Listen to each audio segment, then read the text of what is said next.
Product while landing, transfer while loading.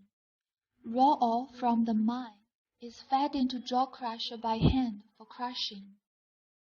Crushed products will be conveyed to the fine steel ore bin by a skip hoist. Product in the ore bin is evenly fed into ball mill for grinding. The grinding product is fed into spiral classifier. Return sand from classifier go back to the ball mill and form the closed circuit grinding. The overflow of a classifier is pumped into inclined plate thickener for thickening. The pump is pumped into the leaching tanks for leaching.